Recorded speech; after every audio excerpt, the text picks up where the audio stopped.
മൂർഖൻ പാമ്പ് ഇന്ത്യയിൽ ഏറ്റവും കൂടുതൽ ആളുകൾ തിരിച്ചറിയുന്ന പാമ്പുകളിൽ ഒന്നാണ്. ഇത് വലിയ 4 ഡേഞ്ചറസ് പാമ്പുകളിൽ ഒന്നാണ്. ഈ പാമ്പ് സൗത്ത് ഏഷ്യ മുഴുവൻ കാണപ്പെടുന്നു. മെയിനായിട്ട് കാണപ്പെടുന്ന സ്ഥലം പാടങ്ങൾ, വീടുകൾക്ക് സമീപം, കാട് പിടിച്ച് കിടക്കുന്ന സ്ഥലങ്ങളിലൊക്കെയാണ് ഈ പാമ്പുകൾ കാണപ്പെടുന്നത്. പിന്നെ എലികളുള്ള സ്ഥലങ്ങളിൽ ഈ പാമ്പുകൾ വരാറുണ്ട്.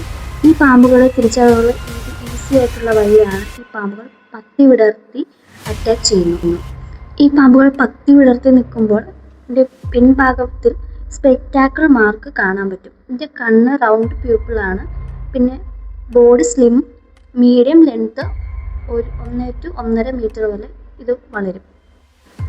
ഈ പാമ്പിൻ്റെ വിഷം ന്യൂറോടോക്സിക് വിഷമാണ്. ഇത് ബ്രെയിൻ നെർവസിനെ നേരിട്ട് ബാധിക്കുന്നു. ഈ പാമ്പ് കടിച്ചാൽ ബ്രീത്തിങ് പ്രോബ്ലം ഉണ്ടാവുന്നു, പാരലൈസിസ് ആവുന്നു. ഇതിൻ്റെ ട്രീറ്റ്മെൻറ്റ് ഇല്ലെങ്കിൽ ജീവൻ തന്നെ അപകടത്തിലായേക്കാം.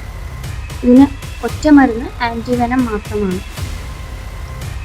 അടുത്തത് ഇവരുടെ മേറ്റിംഗ് ബിഹേവിയറാണ് നമ്മൾ കാണാൻ പോകുന്നത്. ഇവ മേറ്റിംഗ് സീസൺ സമ്മർ ടൈമിലാണ് 2 മെയിൽ കോബ്രാസ് തമ്മിൽ ഫൈറ്റ് ചെയ്യുന്നത്, അതായത് ഫീമെയിൽ കോബ്രയ്ക്ക് വേണ്ടിയിട്ട്.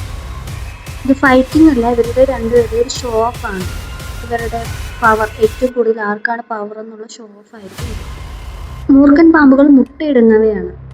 ഏകദേശം ഇവ 10 to 30 മുട്ടകൾ വരെ ഇടും.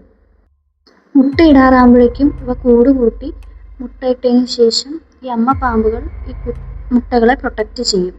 ഏകദേശം ഈ മുട്ടകൾ വിരിയാൻ 50 to 70 ദിവസങ്ങൾ വരെ എടുക്കാം. മുട്ടകൾ വിരിയുന്നതോടെ കുഞ്ഞു പാമ്പുകൾ ഇൻഡിപെൻഡൻ്റ് ആയിരിക്കും. ഇവർക്ക് പേരൻസിൻ്റെ കെയറിൻ്റെ ആവശ്യമില്ല. ചെറുതാണെങ്കിലും വെനം ഡേഞ്ചറാണ്.